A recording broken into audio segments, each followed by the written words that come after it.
Graça e paz, irmãos, tudo bem com vocês? Essa é a parte número 2 do vídeo. E essa parte vai consistir em leitura e explicação. A parte do mapa mental, ela já acabou. Então, são 4 folhas. 5 folhas aqui de texto para a gente ler. E eu vou tentar explicar aqui de uma maneira não tão resumida, mas não ficar preso em muitos detalhes. Tá bom? Então vamos lá. Eu vou pontuar aqui o texto para vocês. E vou lembrando vocês do mapa, tá? Então é o seguinte. Aqui nós temos 1 Coríntios 3. Quero, entretanto, que saibais ser Cristo o cabeça de todo homem e o homem o cabeça da mulher. Até aqui ninguém tem problema nenhum em aceitar, mas aqui a maioria das pessoas tem problema em aceitar. Deus, o cabeça de Cristo. O Pai, ele é cabeça do Filho, e não só cabeça, como também Deus. Agora, para confirmar isso daqui, a gente pega o Apocalipse 3, verso 2. E também esse daqui. Ser vigilante e consolida o restante que estava para morrer, porque não tem achado íntegras as tuas obras na presença do meu Deus. Aqui a gente já tem uma vez. Apocalipse 3, verso 11 e 12. Diz assim: Venho sem demora, conserva o que tens, para que ninguém tome a tua coroa. Ao vencedor falou-ei coluna no santuário do meu Deus. Aqui a gente tem 2. Daí jamais sairá. Gravarei também sobre ele o nome do meu Deus. 3. E o nome da cidade o nome da cidade do meu Deus. 4. A nova Jerusalém que desce do céu, vinda da parte do meu Deus, e o meu novo nome. Ao todo, se você conta aqui, 1, 2, 3, 4 e mais um aqui, dá 5 vezes, irmãos. Por que você acha que o Senhor Jesus repetiu meu Deus 5 vezes, se não houvesse um objetivo? Então aqui provou que o Pai, ele é cabeça do Filho e é Deus do Filho. O Pai é Deus, o Filho é Deus, só que o Pai é um Deus maior, o Filho é um Deus menor. Isso daqui, irmãos, não tem nada a ver com testemunha de Jeová. Pessoas que querem te comparar com testemunha de Jeová são pessoas que, dependendo da pessoa que faz isso, é um canalha. É um cara que dá falso testemunho, que torce as suas palavras. Mas está aqui, está provado. O Filho é Deus, o Pai é Deus. Eles são um único Deus por causa do mesmo Espírito e o Filho é menor que o Pai. O que as testemunhas de Jeová fazem, que diferencia de tudo que eu estou falando? Testemunha de Jeová é uma seita, para ficar bem declarado. As testemunhas de Jeová diminuem a Deus, diminui o Filho. E ainda nas traduções deles, eles colocam Deus menor, com letra minúscula, forçando uma explicação através das letras, de maneira tendenciosa. E não somente isso. Eles também falam que o Filho foi criado e usam alguns textos das Escrituras que realmente está falando da criação do Filho. Só que eles não leem o texto todo, eles não leem outros textos. Então, aceitam o que está escrito. A Trindade, infelizmente, por isso que eu falo que ela é um vírus, que ela barra você de entender isso. Nem te capacita a compreender outros pontos, porque quando você limpa a Trindade da sua vida, o Espírito Santo não, a Trindade sim. Quando você limpa a Trindade da sua vida, outros leques de profecia são abertos para você, como eu já tenho falado na playlist quando eu falo da Trindade. E por que eu li esse texto? Por que eu achei importante ler esse texto? Porque essa é uma das coisas que devem ser restauradas, já que eu estou falando de restaurar o diaconato, o episcopado e o testemunho verdadeiro do Senhor Jesus. O Senhor Jesus não teve problema nenhum em estar do lado do Pai, no trono, sendo todo-poderoso, falando, o meu Deus. Aí tem pessoas que falam que o Pai está no trono, o Filho está à destra e o Espírito Santo está à destra do Filho. Trono tripartido. Isso é testemunho que a igreja tem que sustentar, irmão? Isso é coisa humana. Agora vamos diretamente no foco principal do vídeo. Se você não entendeu essa questão de trindade agora, de divindade, não tem problema. Eu acredito que isso seria muito bom que você entendesse. Eu entendo assim. Olha só o conteúdo do canal, a mentalidade que o Senhor me deu. o jeito de explicar as revelações que o Senhor me deu, olha só, é diferenciada, não é? Bom, pelo menos é o que muitos falam. Tenho muito que aprender, mas eu não menosprezo o que Deus me deu. Eu não deixo pessoas menosprezarem o que Deus me deu.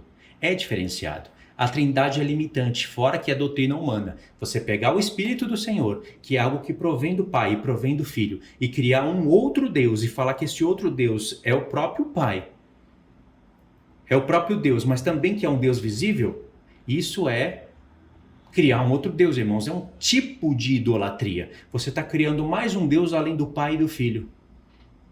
É um tipo de idolatria. Não estou falando que é aquela idolatria católica, aquela idolatria que te tira a salvação, mas te tira galardão. Porque para você sustentar a Trindade, primeiro que você vai ler todos os textos da palavra procurando 3. Tudo que tiver 3 é Trindade, e tudo que tiver 2 você descarta. Porque os apóstolos usam várias vezes textos que falam do Pai, do Filho e o Espírito Santo nem sequer é mencionado. Tem textos que falam do Espírito Santo também, mas também tem textos que falam só do Pai e do Filho. Tem que entender que o Espírito faz a comunhão, não somente do Pai com o Filho, mas a comunhão do Pai, do Filho e a igreja. Se for para você enxergar 3 aí, enxerga a igreja no meio do pacote revelador. Não é mais bonito? Eu acho mais bonito e muito mais revelador. Agora, isso é uma coisa que tem que ser restaurado dentro do ministério. Vamos ler os textos do ministério. Olha só que interessante aqui essa parte. Atos 20, do 17 ao 35, o que nós vamos aprender aqui? Nós vamos aprender sobre bispo e episcopo. Nós vamos aprender esses 2 pontos. Bispo e episcopo, vocês vão ver que é presbitério, ok? Presbitério. Isso que nós vamos aprender. Então vamos lá. Ok, até aqui eu posso ler. De Mileto mandou a Éfeso chamar os presbíteros da igreja. Presta atenção, presbíteros. E quando se encontraram com ele, disse-lhes: Vós bem sabeis como foi que me conduzi entre vós em todo o tempo, desde o primeiro dia em que me encontrei na Ásia. Em que entrei na Ásia, servindo ao Senhor com toda a humildade, lágrimas e provações que pelas ciladas dos judeus me sobrevieram, jamais deixando de vos anunciar coisa proveitosa e de vô-la ensinar publicamente também de casa em casa. Olha que interessante isso daqui, isso é algo que tem que ser restaurado. As testemunhas de Jeová praticam isso, só que ela leva uma doutrina que é aquela doutrina distorcida do filho. Por isso que João fala, eu não lembro aqui o texto agora, mas ele fala: se alguém vier ter convosco e não trouxer a doutrina dos apóstolos, não o recebais, nem o dais boa-vinda.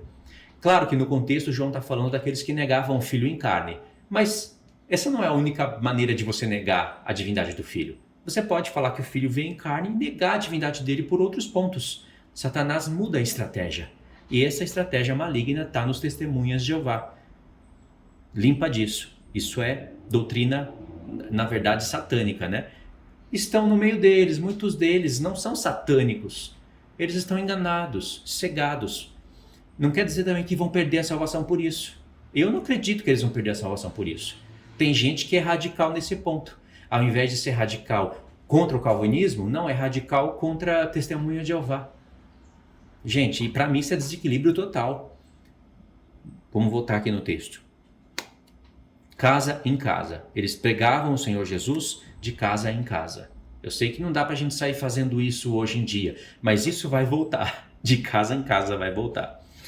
Porque nós vamos ser um pouco que banidos da internet em breve. Então vamos lá, verso 21. Testificando tanto a judeus como a gregos o arrependimento para com Deus e a fé em nosso Senhor Jesus Cristo. E agora, constrangido em meu espírito, vou para Jerusalém, não sabendo o que ali me acontecerá. Vamos continuar aqui. Senão que o Espírito Santo, de cidade em cidade, me assegura que me esperam cadeias e tribulações. Porém, em nada considero a vida preciosa para mim mesmo, contanto que complete a minha carreira e o ministério, aqui essa palavra com certeza é diaconato, que recebi do Senhor Jesus, para testemunhar o evangelho da graça de Deus. Veja qual é o evangelho da graça de Deus. Paulo nunca anulou a lei, os 10 mandamentos, como muitos fazem por aí. Agora, eu sei que todos vós, em cujo meio passei pregando o reino, não vereis mais o meu rosto. Portanto, eu vos protesto, no dia de hoje, que estou limpo do sangue de todos vós. Essa expressão aqui, ela é muito interessante. Quando Paulo fala aqui, está limpo do sangue, porque ele tirou lá de Ezequiel, do profeta Ezequiel, essa expressão. Porque jamais deixei de vos anunciar todo o desígnio de Deus. Agora começa, aqui no verso 28, começa o ponto mais importante. Atendei por vós e por todo o rebanho, sobre o qual o Espírito Santo vos constituiu bispos, para pastoreardes. Vê aqui, bispo, pastoreia. A igreja de Deus, a qual ele comprou com seu próprio sangue. Mas veja que no verso 17, Paulo mandou chamar os... Tá aqui. Paulo mandou chamar os presbíteros. E ele está chamando os presbíteros de bispos. E aqui a palavra bispo é aquela palavrinha que eu costumo falar para vocês. No grego, se você clicasse aqui num aplicativo para grego, iria sair a palavra episcopos. Episcopos. Supervisor geral. Agora verso 29. Diz assim: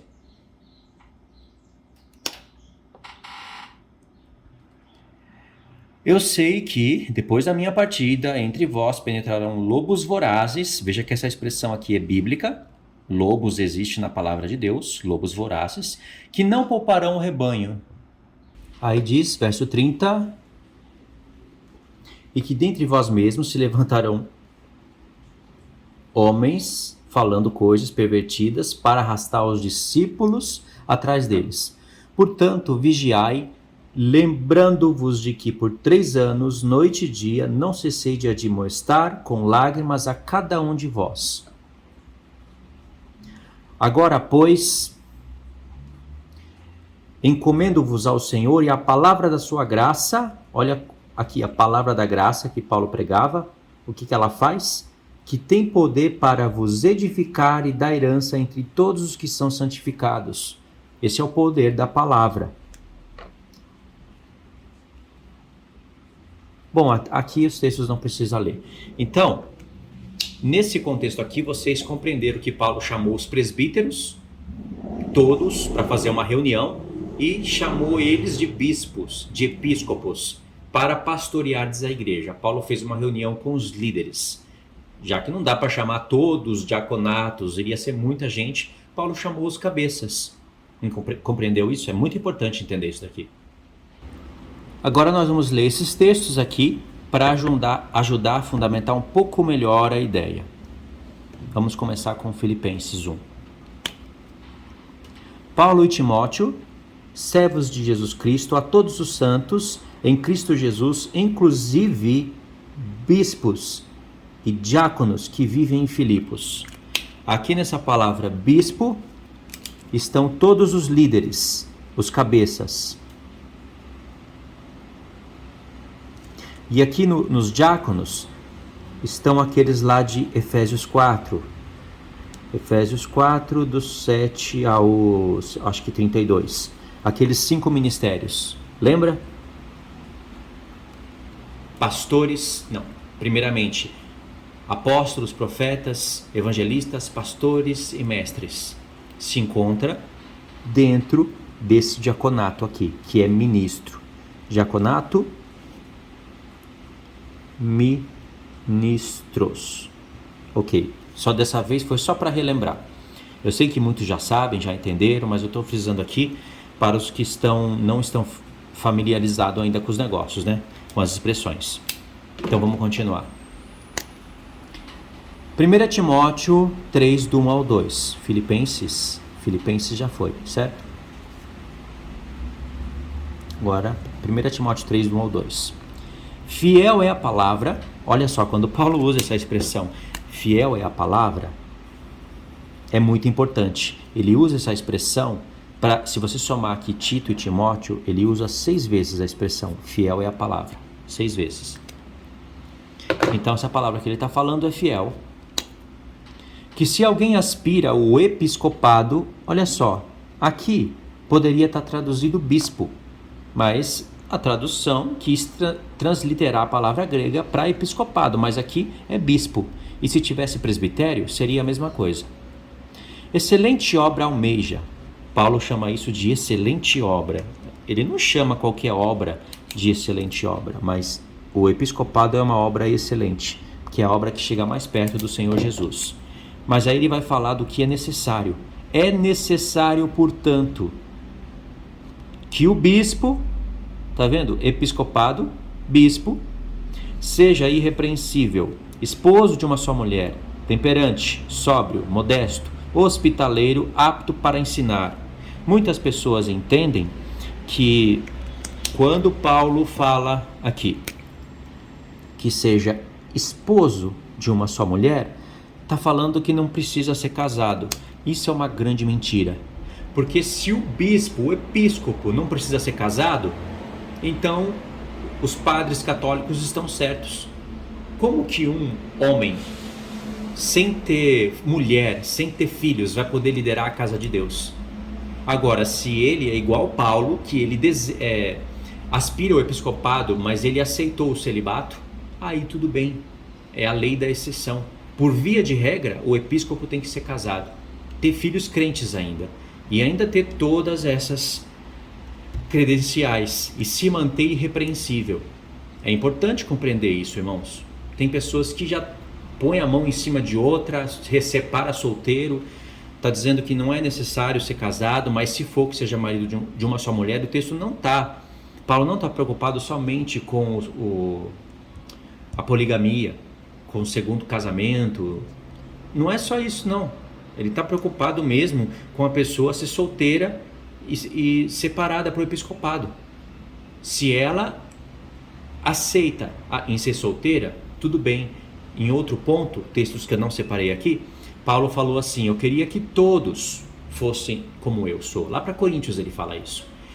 Queria que todos fossem como eu sou. E ele se referia a ser solteiro. Aí ele fala, mas cada um tem de Deus o seu próprio dom. Aí ele vai falar de solteiro e de casado.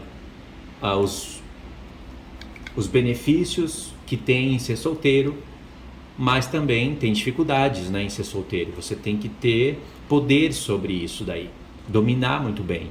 Aí ele fala que se você está casado, não procura se separar. Se está solteiro, não procura se casar. Até os casados, que Paulo falou que está dividido quase que no meio, né? Vamos pôr no meio, porque ele fala que o homem casado está dividido no meio.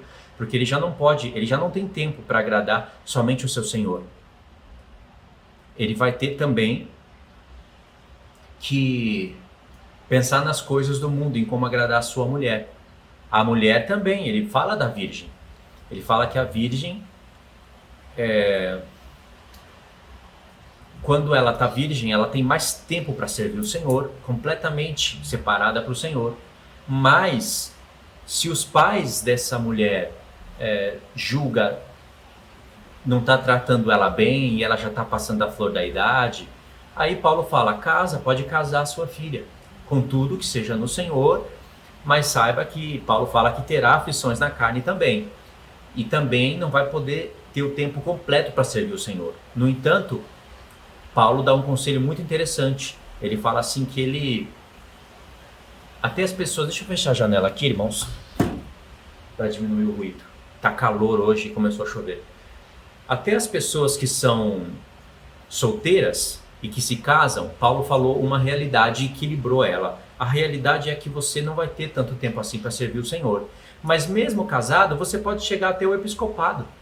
Mesmo casado, você pode chegar ao cargo máximo de supervisionar uma igreja. E aceitando que você não vai ter o mesmo tempo que uma pessoa solteira, como no caso de Paulo. Compreendeu isso?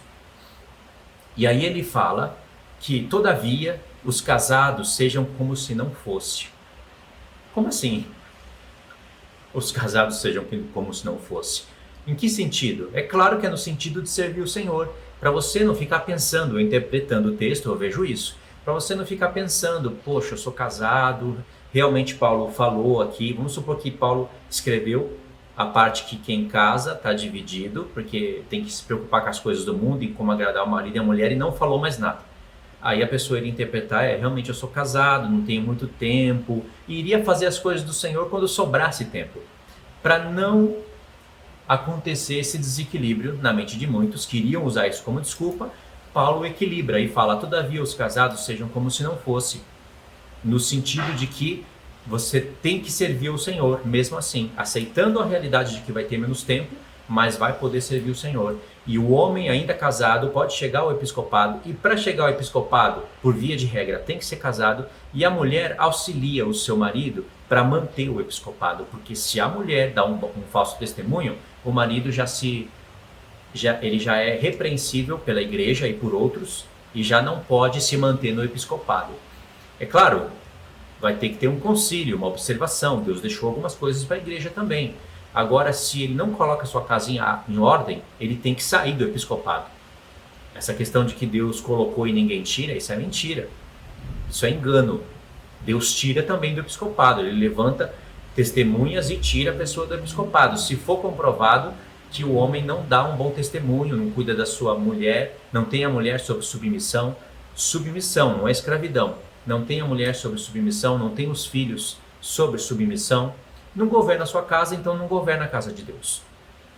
Então o homem ele tem que pôr as coisas em ordem, e a mulher ela vai liderar tudo isso, vai ajudar em tudo isso, mas não pregando a palavra dentro da igreja. Porque em Timóteo capítulo 2, Paulo já deixou isso muito bem claro para a gente. Não é verdade? Paulo já falou em Timóteo 2 qual é a função da mulher na vida, na família e na igreja. Não ensina e pronto, acabou. Aceita. Está escrito. Paulo usou um fundamento da lei. Lá em 1 Coríntios 14, ele falou que a mulher tem que ficar submissa, porque é vergonhoso a mulher falar na igreja. Se ela quiser aprender, ela interroga o seu marido em casa. E se você ler o contexto lá, você vai ver que Paulo fala, é assim que eu ensino em todas as igrejas. Tem traduções que fazem uma força para quebrar essa parte. Eles mudam a vírgula de lugar, muda a frase de lugar. Isso é tendenciosidade. Eu já vi pastores usando esse tipo de tradução comigo. Aí você fala, então vamos ver no grego. Ele não quer saber do grego, não. Ele, não, eu quero essa tradução aqui. Essa tradução aqui que eu escolho. Tá vendo? A pessoa escolhe ser ignorante. Ela escolhe ser desobediente e cega. Não tem ninguém forçando ela nada. Ela escolhe isso. Porque tem outras traduções mostrando que Paulo falou, é assim que eu ensino em todas as igrejas dos santos. Não é só em Coríntios, como alguns falam. Não é só para aquela época, como alguns ainda tentam falar. Não só homens como mulheres também falam isso. E aí, lá em 1 Coríntios 14, ele fala que a mulher tem que ser submissa como ordena a lei.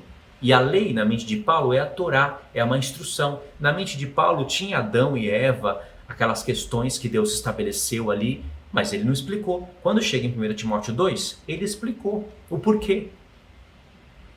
Já está resolvido. Já que está resolvido no capítulo 2, então ele tem que falar no capítulo 3 quem é que pode ensinar e quais são os requisitos para isso ser possível. Entendeu? Por isso que nós lemos esse texto aqui. Agora vamos continuar por 1 Timóteo 3, do 11 ao 13. Agora aqui, eu já expliquei isso para vocês nos vídeos, lembram? Aqui as pessoas vão arrumar um lugar de torcer o capítulo 2. Veja por quê. Da mesma sorte, ele acabou de falar, como vocês viram aqui nos versos 1 e 2, do episcopado, do homem ensinar. Eu pulei aqui alguns textos para resumir. Quando chega no verso 11, ele fala do diaconato também. Eu pulei aqui a parte do diaconato. Porque ele usa a palavra da mesma sorte o diaconato, porque aqui ele está falando o que é necessário para o episcopo, para o bispo, para o presbítero. Logo depois que passa o verso 2, ele fala assim, da mesma sorte, ou semelhantemente o diácono, etc, etc, etc. E aqui no verso 11 ele usa a mesma expressão, da mesma sorte quanto a mulheres. Aí as pessoas falam, Aí Paulo está falando da mesma sorte às mulheres. Está falando que ela pode ensinar. Você não vai ler isso aqui, que as mulheres podem ensinar. De maneira nenhuma. Você vai ler o que você vai ler aqui, entendeu? Ele já falou no capítulo 2 que a mulher não pode ensinar, então não pode se contradizer. Porque se ele fala da mesma sorte que é para um episcopo, da mesma sorte é para a mulher, então a mulher pode ser pastora, pode ser diácona, pode ser mestra, evangelista, pode ser tudo, porque é da mesma sorte, até episcopal ela pode ser. Irmãos, isso daí, sem brincadeira.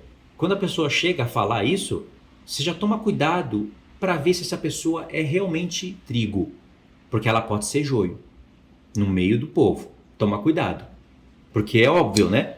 Então, se a pessoa torce o capítulo 2 com o capítulo 3, assim na cara dura, e usa essa expressão aqui, da mesma sorte. Não, da mesma sorte o quê? Quanto às mulheres de quem?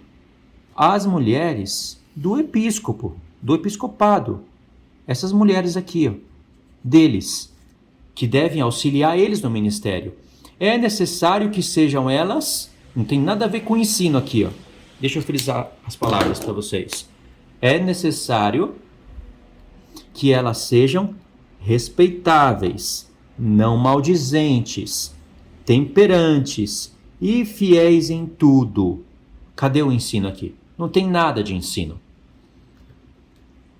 O diácono seja marido de uma só mulher e governe bem os seus filhos. Veja que aqui agora ele está falando para o diácono.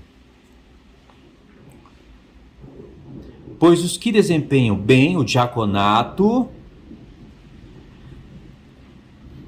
alcançam para si mesmos justa preeminência e muita intrepidez na fé, muita intrepidez na fé em Cristo Jesus. Veja, irmãos, que o que o apóstolo Paulo recomendou para o episcopado, para que um homem seja episcopo, ele fez semelhantemente para o diaconato. Por quê? Sendo que o diácono, ele exerce um diaconato que pode ser alguns daqueles 5 ministérios e que está abaixo do episcopo. Lembrando que um episcopo também é um diácono, porque ele faz parte do ministério. Mas o que ele recomendou para quem está abaixo, o que ele recomendou para quem está acima, no cargo geral, ele também recomenda para quem está abaixo. Porque se você quiser subir para o episcopado, você tem que ser irrepreensível. Veja que as coisas que o apóstolo Paulo recomendou para o bispo, para o episcopado, ele também semelhantemente recomendou para o diaconato. Por quê? Sendo que o diácono ele está a cargo abaixo. Diácono, ele é um ministério. O próprio episcopo, que é bispo, ele também é um diácono, porque ele exerce o ministério. Só que é o diaconato, o ministério de bispo. Mas Paulo, quando vai fazer as recomendações para separar as pessoas para a obra, ele recomenda também que o diaconato, aquele que exerce o dom de pastor ou o dom de mestre, ou porque a pessoa pode ser mestre, mas não quer dizer que ela é bispo. Aquele que exerce tal dom, ele tem que ser também irrepreensível. A diferença é que um é o episcopo, é o líder geral, e o outro não. Mas esse que não é, ele tem a chance de subir para o episcopado, só que ele tem que se manter irrepreensível para subir. A diferença entre um e outro é que o episcopo não pode ser repreensível, ele tem que ser irrepreensível. O diaconato, se ele for repreensível, é menos grave. Ele já não é o líder geral. Então, ele é repreendido, ele se ajeita, se organiza, e a igreja vai observando, o Espírito Santo vai falando, vai testemunhando, e quando chegar o tempo determinado, ele pode subir para o episcopo. Entendeu? Por isso. Aí, vocês entenderam, né? É importante entender isso também. Sabendo que para você chegar ao episcopo, você tem que ser o que a própria palavra diz, presbítero, um ancião. Ancião mesmo, um senhor respeitoso. Ninguém chega no episcopo novo, jovem. Isso não existe. E é claro que existe ancião que não quer dizer que vai servir no episcopado só porque é ancião. Porque ele é ancião, mas às vezes ele pode ser um diácono, um dom de pastor, mas se ele se manter irrepreensível, ele pode ser separado para a obra. já que ele tem todas as características para se tornar um presbítero. Um dia eu vou falar isso com mais clareza e mais revelação, levando em consideração as coisas do Apocalipse. Mas é basicamente isso que eu leio, que eu entendo. Se eu fosse separar hoje episcopos, bispos, se eu tivesse essa autoridade, como Tito ou Timóteo tinha da parte de Paulo, eu iria respeitar o que está escrito. Não iria impor as mãos precipitadamente nas pessoas só porque a igreja está precisando de um pastor, a igreja está precisando de uma pessoa aqui para trabalhar, então vem e impõe as mãos, o Espírito Santo falou. Falou nada, está tudo ao contrário. Não está respeitando o que está escrito. Então como que o Espírito Santo falou? É engano da alma, entendeu? Por isso que é importante compreender essas coisas. Agora, continuando aqui o texto, nós vamos para Tito. Tito 1, do 5 ao 9, diz assim: Por esta causa te deixei em Creta, para que pusesses em ordem as coisas restantes, bem como em cada cidade constituísses presbítero. Ó Tito, um jovem constituindo presbítero. Conforme te prescrevi. Aqui está a chave, para ninguém torcer a palavra. Conforme te prescrevi. Tem gente que não acredita nessa parte de verde, acredita só na parte de azul. Alguém que seja irrepreensível, marido de uma só mulher, que tenha filhos crentes, que não são acusados de dissolução, nem insubordinados. Porque é indispensável que o bispo seja irrepreensível, como dispenseiro de Deus, não arrogante, não irascível, não dado a vinho, nem violento, nem cobiçoso de torpe ganância. Verso 8. Antes, hospitaleiro, amigo do bem, justo, piedoso, que tenha domínio sobre si, apegado à palavra fiel.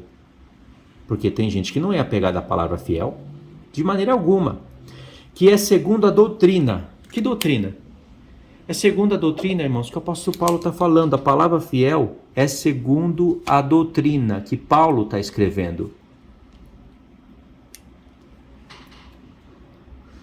De modo que tenha poder tanto para exortar pelo reto ensino, como para convencer os contradizentes. Ok, vocês entenderam, né? Tito só podia exercer essa obra, Timóteo também, porque eles estavam sobre o mandato de Paulo, com as cartas de Paulo, ensinando como se separa um bispo, como se separa um presbítero. Tipo assim, Timóteo, você não pode fazer isso, mas sobre o meu mandato, você vai fazer, porque eu não posso estar para fazer. Então você fica atento. Por isso que Paulo fala para Timóteo, olha, Timóteo, medita nessas coisas. Acho que 1 Timóteo 4, após ele ter falado as coisas em relação à igreja, a homem, a mulheres, a bispo, a episcopos, a diáconos, falando assim, olha, medita, em 1 Timóteo 4, medita nessas coisas e nela ser diligente. Porque fazendo isso, salvarás tanto a ti como aqueles que te ouvem. Porque se esses ministérios não estão todos ligados como juntas e medulas, como Paulo falou em Efésios 4, não há pessoas saindo das trevas e indo para a luz. Só há pessoas indo de um vento para o outro. Não está em Efésios 4 isso? Pessoas indo de um vento para o outro? Por toda sorte de doutrina? Agora, olha só, 1 Pedro 2, do 24 ao 25. Aqui não é muito interessante não, é só para mostrar um ponto para vocês. Diz assim: carregando ele mesmo sobre o seu corpo, sobre o madeiro, os nossos pecados, para que nós, mortos para os pecados, vivamos para a justiça. Por suas chagas fostes sarados. Porque estáveis desgarrados como ovelhas, agora porém vos convertestes ao pastor e bispo da vossa alma. Pedro está falando que Cristo é o pastor dos pastores e ele é o bispo dos bispos, episcopos. 1 Pedro 3, do 1 ao 7, aqui é interessante porque vai ter uma palavra para as mulheres, que vai, e para os homens também, que vai nos ajudar a entender algumas coisas que acontecem no nosso meio. Mulheres, sede vós igualmente submissas a vosso próprio marido, para que se ele ainda não obedece à palavra, seja ganho, sem palavra alguma. Olha só. Por que Pedro não mandou a mulher abrir a Bíblia e pregar para o marido? Para não contrariar Paulo, a doutrina dos apóstolos. Por meio do procedimento da sua esposa. Tá vendo? A esposa, às vezes, ela não tem procedimento para ganhar o marido com o seu proceder. Fala palavrão, é iracunda, sei lá, dá um péssimo testemunho. Ainda que ela abra a Bíblia para ensinar o que já está errado, nunca ganha o seu marido para o Senhor. As mulheres desprezam isso que está escrito. Os homens também desprezam. Irmão, se eu fosse Pedro e acreditasse que a mulher pode ser pastora, se o marido está desobediente, abre a Bíblia e mete a Bíblia na cara dele, chama ele para ensino. Não é? E por que o marido não está obediente à palavra? Aqui tem vários casos. Pedro não citou quais casos são, porque isso se encaixa com todos. O marido pode ser um diácono desobediente à palavra. A mulher tem que ganhar ele sem palavra alguma.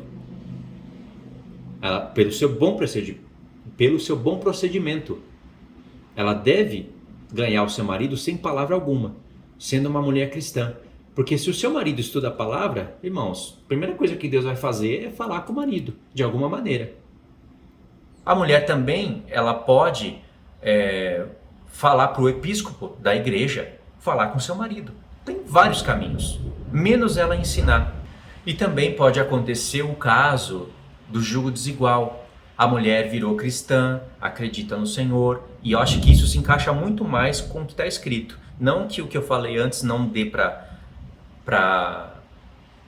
resolver o caso com o que eu expliquei, baseado no que está escrito, mas se encaixa mais isso que eu vou falar. A mulher aceitou o Senhor, os dois já eram casados antes, mas a mulher aceitou o Senhor, o marido ainda não, ele não é obediente à palavra. Então, por meio do procedimento correto que ela tem, do bom testemunho, ela ganha o seu marido para Cristo. E aí ele vai entender qual é a missão dele. Por isso que precisa, irmãos, de episcopos para ensinar isso na igreja, para ensinar isso para casais, para eles procederem corretamente. Porque se não procederem corretamente, vocês sabem o que acontece? Eu vou mostrar aqui para vocês no contexto o que acontece. E de fato, você pode até ver isso acontecendo na vida de vocês. Aí, continuando direto do verso 2, ao observar o vosso honesto comportamento cheio de temor, não seja o adorno da esposa o que é exterior, como frisado de cabelos, adereços de ouro, aparato de vestuário, seja, porém, o homem interior do coração. Aqui o homem foi aplicado à mulher, né? Porque aqui é a palavra homem no gênero humano, Adão.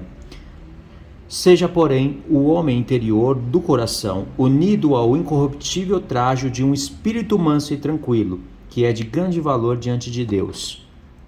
Pois foi assim também que a si mesmas se ataviaram outrora as santas mulheres que esperavam em Deus, estando submissas ao seu próprio marido.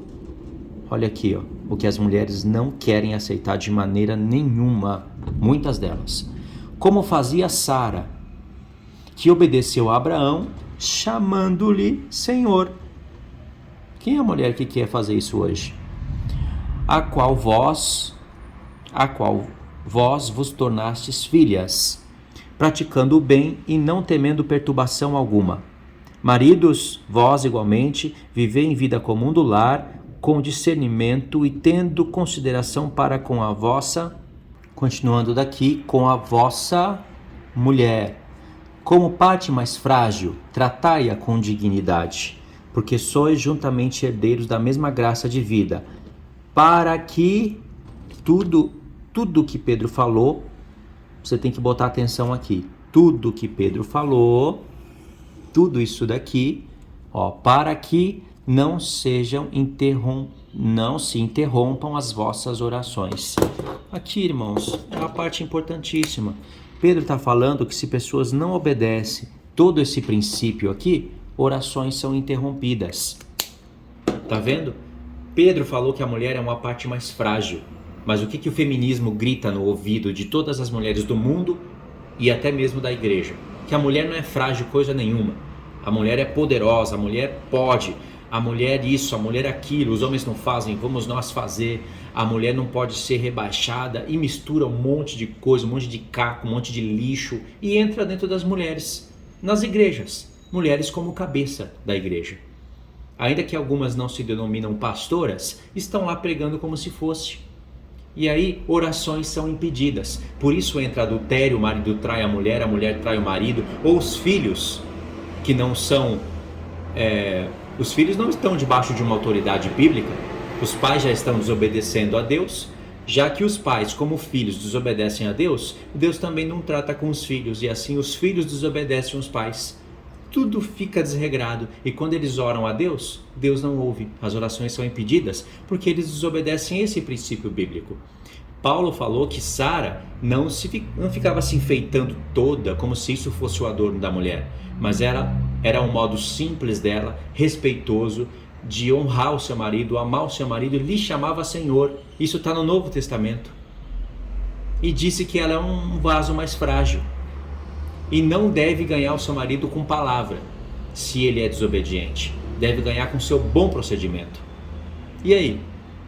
Entendeu por que muitas orações não são ouvidas? E por que Satanás continua destruindo famílias? Porque não obedecem um princípio bíblico que, se você for olhar bem, ele é simples. Não tem nada de misterioso, não é um bicho de 7 cabeças. O bicho de 7 cabeças que quer fazer as pessoas não obedecerem o princípio da palavra. Agora, irmãos, só para a gente entrar aqui para o final do vídeo, vamos ler Efésios 4, do 7 a 32. Porque esses ministérios sendo restaurados, restaura todas as coisas. Como eu tenho falado para vocês nos vídeos anteriores, naqueles vídeos curtos que eu gravo lá em cima, numa playlist, tá tudo aí para vocês. Só para relembrar, vamos lá. Efésios 4, do 7 ao 32. Vamos pegar aqui, ó, verso 7. E a graça foi concedida a cada um de nós segundo a proporção do dom de Cristo. Por isso diz, quando ele subiu às alturas, levou cativo o cativeiro e deu dons aos homens. Aqui, esses dons vão ser aqueles que Paulo vai explicar aqui no contexto. Ora, que quer dizer subiu, senão que também havia descido até as regiões inferiores da terra? Ele está interpretando um salmo aqui. Aquele que desceu é também o mesmo que subiu acima de todos os céus para encher todas as coisas, irmãos. Olha aqui, ó, encher. A palavra aqui, encher, no grego, é a palavra pleroma,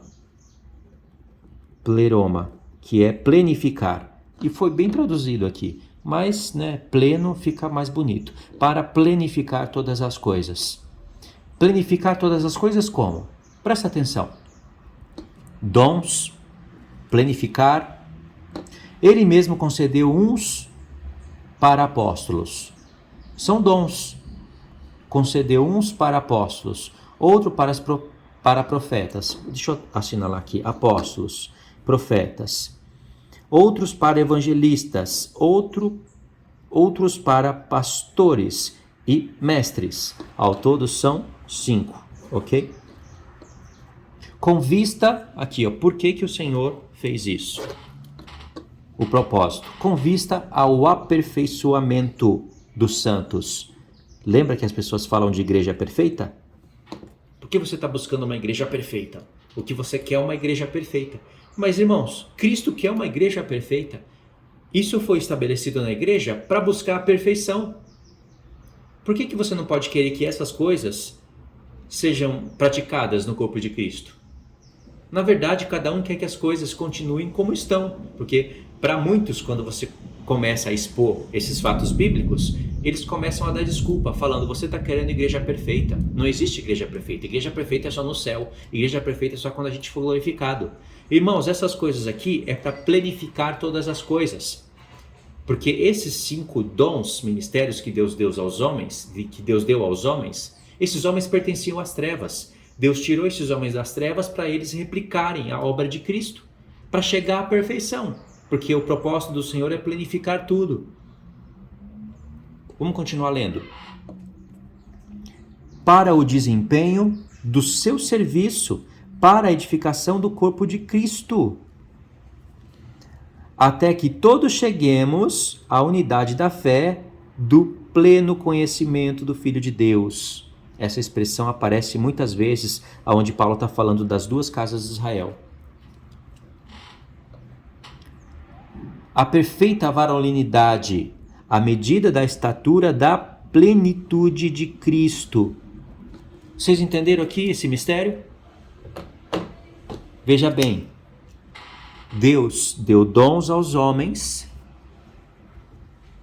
para encher, planificar todas as coisas, para aperfeiçoar os santos, para a edificação do corpo de Cristo, para as pessoas terem pleno conhecimento do Filho de Deus, e para isso é preciso conhecer, sim, as 2 casas, as 7 festas, é preciso conhecer. Porque é através desse conhecimento que está no contexto dessa carta que as pessoas têm o pleno conhecimento do Filho de Deus.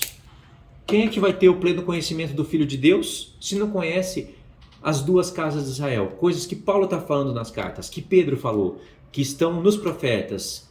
Algo, um plano que se iniciou no livro da lei. E as 7 festas, que falam dos tempos determinados? Aliás, 4 festas se cumpriram, 3 ainda não. As 3 precisam se cumprir ainda, que elas estarão dentro de uma última semana. As 3 não, porque os tabernáculos se identifica com o milênio. A festa dos tabernáculos, segundo o profeta Zacarias, capítulo 14, fala do milênio, um sábado na terra. Então 2 festas estão ali dentro da última semana. O Senhor tem que completar. Ele subiu até os céus para completar todas as coisas, completar a obra de Cristo. Isso daqui que eu estou falando, quem trouxe esse assunto, essa parte das festas com clareza, foi o irmão Alex. Ele foi bem didático nessa parte. Então Jesus vem para completar tudo. Ele tem que completar as festas. Trombetas têm que ser tocadas. O dia da expiação tem que ser anunciado pelo toque das trombetas. Por que vocês acham que tem 7 trombetas no livro do Apocalipse? E na última tem a vinda do Senhor e o arrebatamento da igreja. Porque ele subiu para planificar. 3 festas ainda faltam acontecer. Pode ver que profetas como Zacarias, Isaías, Joel, tem outros profetas que eles frisam trombetas, expiação e tabernáculos. Quando nós entrarmos nos tabernáculos, nosso corpo estará glorificado. Nós estaremos a estatura completa do Senhor, e aí todas as coisas serão planificadas, porque aí agora as nações, as que restarem, vão ser regidas pelos santos que foram tirados das nações. Isso é lindo demais conhecer, mas você precisa conhecer o contexto da carta, as 2 casas de Israel, as 7 festas, e para isso, para te dar o pleno conhecimento dessas coisas, porque isso é ter o pleno conhecimento do Filho de Deus, precisa dos ministérios restaurados. Por isso que eu falo que quando a gente lê os textos, uma coisa é eu falar lá em cima de memória, outra coisa é a gente ler os textos, porque a gente tem mais detalhes aqui, pronto para ser anunciado, né? Aí, a partir do verso 14, nós vamos encontrar mais detalhes que o Senhor quer planificar no seu corpo. Então vamos lá. Para que, tendo tudo isso em vista, sendo praticado, para que não mais sejamos como meninos agitados de um lado para o outro e levados ao redor por todo vento de doutrina. Por isso que pessoas são levadas para o adventismo, calvinismo, mas o quê? Pré-tribulacionismo, igreja presbiteriana, Congregação Cristã do Brasil, e entre outras, que não vai caber aqui na lista. Nenhuma dessas conhece esses testemunhos do Senhor. Algumas acertam num ponto, outras acertam em outros. Mas quando você começa a expor coisas que restauram todas as coisas, que restauram o diaconato, o episcopado, o presbitério, para ensinarem as obras do testemunho do Senhor, eles não querem ouvir. Começam a falar que você está procurando igreja perfeita. Irmãos, isso dói no coração. Pelo menos no meu coração dói. No seu não dói, não? No meu dói. E aí, continuando aqui, você não pode ser levado por todo vento de doutrina, pela artimanha dos homens que, pela astúcia, com que induzem ao erro. Tá vendo? As pessoas são induzidas ao erro com astúcia. E isso você não pode negar que acontece dentro dessas igrejas. Dentro de muitas. Mas, seguindo a verdade em amor, olha que duas palavras-chave. Seguindo a verdade, mas em amor. Às vezes você vai ver Paulo falando do amor da verdade e às vezes da verdade do amor. A verdade em amor, ou seja, dentro do amor existe verdade. Tem gente que fala, vai pregar o amor de Jesus. Vocês já ouviram falar? Vai pregar o amor de Jesus, deixa essas coisas de lado. O amor sem verdade? Eu nunca vi isso. Mas se você tem a verdade, prega ela em amor. É por amor que se ensina a verdade. As pessoas realmente, elas estão sendo enganadas por homens que com astúcia induzem elas ao erro e impede elas de acreditarem na restauração de judeus e gentios por intermédio da profecia das duas casas, tempos determinados, aí acaba crendo em pré-tribulacionismo, em um monte de coisas que não estão escritas na palavra, porque são enganadas com astúcia. Aí diz, mas seguindo a verdade em amor, cresçamos em tudo naquele que é a cabeça, Cristo, de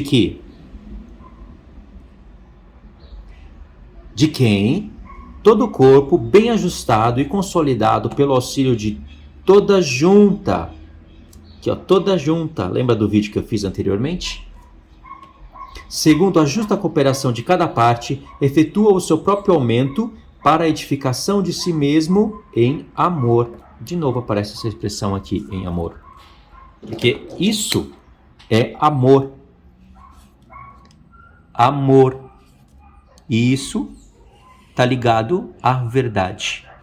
Essa verdade é o que o apóstolo Paulo fala no contexto sobre os 5 ministérios, sobre estabelecer e obedecer isso. Aí, tendo esses 5 ministérios, eles vão ensinar o amor, mas com a verdade.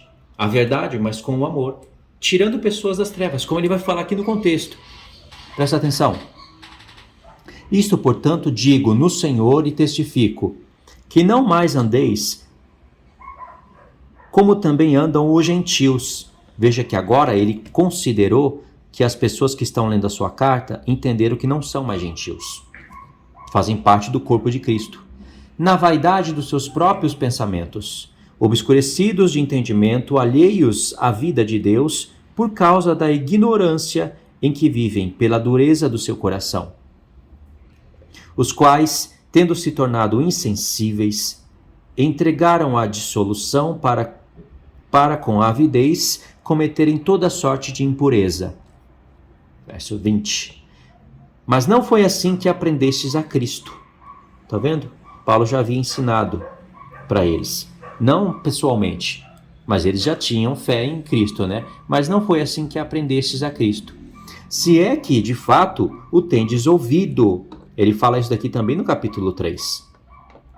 E nele fostes instruídos segundo a verdade em Jesus, no sentido de que, olha o que ele está falando. Quanto ao trato passado, vos despojeis do velho homem, que se corrompe segundo as concupiscências do engano, e vos renoveis no espírito do vosso entendimento. Aqui, ele fez uma referência a Jeremias 31, verso 31 até o 35. Porque ele fala aqui do espírito do vosso entendimento. Eu sei que a palavra espírito aqui está com letra minúscula, mas Deus prometeu, lá em Jeremias 31, que ele faria nova aliança com as duas casas de Israel. E aí tem que estar os gentios. Iria tirar a lei das tábuas de pedra e colocar na mente E isso é através da habitação do Espírito de Deus, no espírito do homem interior, no espírito do nosso entendimento. Então Deus quer escrever as leis dele no nosso coração e não tirar, como dizem muitas igrejas. Jesus agora veio nos salvar pela graça e não pela lei, se enrolando tudo nas coisas que Paulo ensina. De fato, quando Paulo fala que nós não somos salvos pela lei, ele se refere às obras da lei da antiga aliança. Não tinha Novo Testamento, tinha templo, tinha sacerdotes, sacrifícios estavam sendo feitos. Estava escrito, o que eles tinham de escritura, estava tudo ali, tinha que ser participante. Por isso o rolo. Paulo lutava para tirar as pessoas do tempo da antiga aliança para trazer para a nova aliança. Por isso Satanás levantava judeus, levantava qualquer tipo de pessoas para impedir a obra, usando a própria escritura. É daí que Paulo fala que a letra mata, mas o Espírito traz vida. O Espírito traz vida através da letra. O Espírito não traz vida se não for por intermédio do que está escrito. Mas o que está escrito, se for usado para o mal, traz morte. Assim como Satanás usava os judeus lá no tempo de Paulo para usar a própria escritura para trazer morte para o povo. Isso Paulo explica em Gálatas, em Efésios 2, aqui ele volta a falar, em Romanos 2, principalmente na carta de Romanos no geral, em Filipenses, ele espalha isso pelas suas cartas, em Coríntios. Isso se chama a transição das alianças, que faz parte também de ter o pleno conhecimento do Senhor Jesus, para você não ir para o vento do judaísmo e nem para o vento do calvinismo. Tanto um como o outro estão errados. Segundo o entendimento que o Senhor me deu, é isso. Muitas pessoas, quando ouvem isso, vão falar: então é só você que está certo? Você é o dono da verdade? Porque cada um quer defender a sua doutrina. Um quer defender o judaísmo, que pá na cabeça, oração em hebraico, fala em hebraico agora, essas coisas. Outros querem defender coisas que o judaísmo abomina, que em certos pontos eles vão estar certos. Outros querem defender sola gracia, calvinismo. Estão errados. Eu tenho o direito de falar, ambos estão errados. E provo pelas escrituras. Será que eles podem fazer o mesmo? Ou eles vão falar só isso? Você se acha o dono da verdade? É só isso que eles têm para falar? Prova pelas escrituras. Por isso que eu digo, é necessário restaurar o episcopado, o diaconato e as verdades de Cristo. Então, voltando aqui para o texto. E vos revistais do novo homem, criado segundo Deus, em justiça e retidão procedentes da verdade. Por isso, deixando a mentira, fale cada um a verdade com o seu próximo, porque somos membros uns dos outros. Irai-vos e não pequeis, não se ponha o sol sobre a vossa ira, nem deis lugar ao diabo. Aquele que furtava, não furte mais. Aqui, ó, mandamentos. Cadê? Aquele que furtava, não furte mais. Não roubarás. Antes trabalhe, fazendo com as próprias mãos o que é bom, para que tenha com que acudir o necessitado. E Paulo continua falando dos mandamentos de Deus em Efésios 5. Não saia da vossa boca nenhuma palavra torpe, e sim unicamente a que for boa para a edificação, conforme a necessidade, e assim transmita a graça aos que ouvem. Isso não significa que você não pode denunciar lobos vorazes. Tem que sair da sua boca palavras de graça, para transmitir a graça do Senhor. Mas não quer dizer que quando tem lobos entrando no rebanho, você não possa falar. São lobos. Você está vendo lobos vindo, lobos vorazes, raças de víboras. Você tem que denunciar.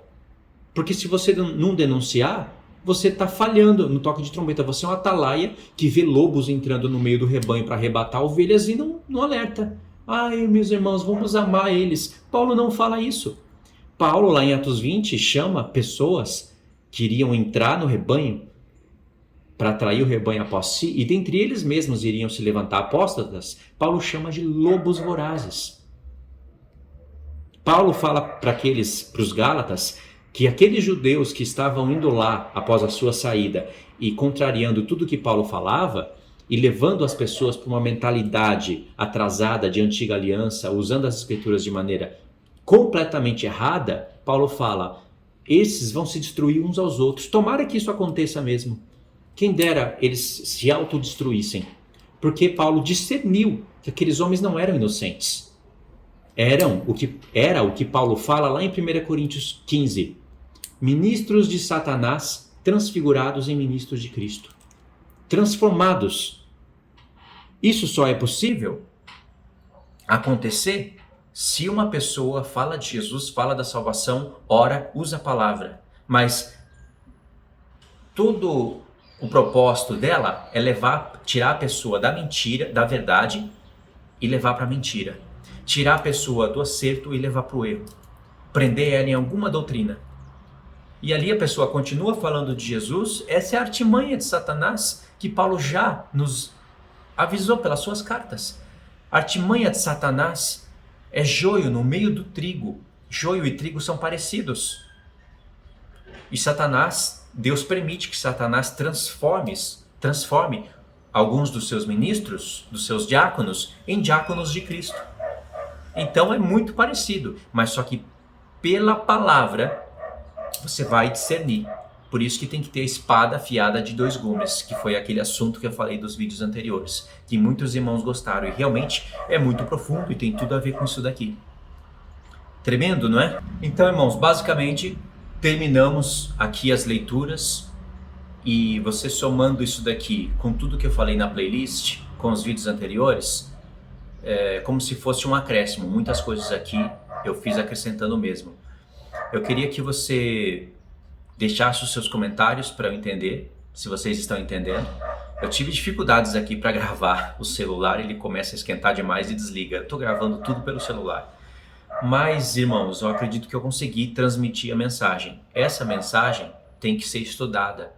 Quem deseja restaurar as coisas do Senhor, é necessário que aprenda essas coisas. Aprenda da maneira correta e depois aprenda a transmitir. Deus tem levantado homens para fazer isso.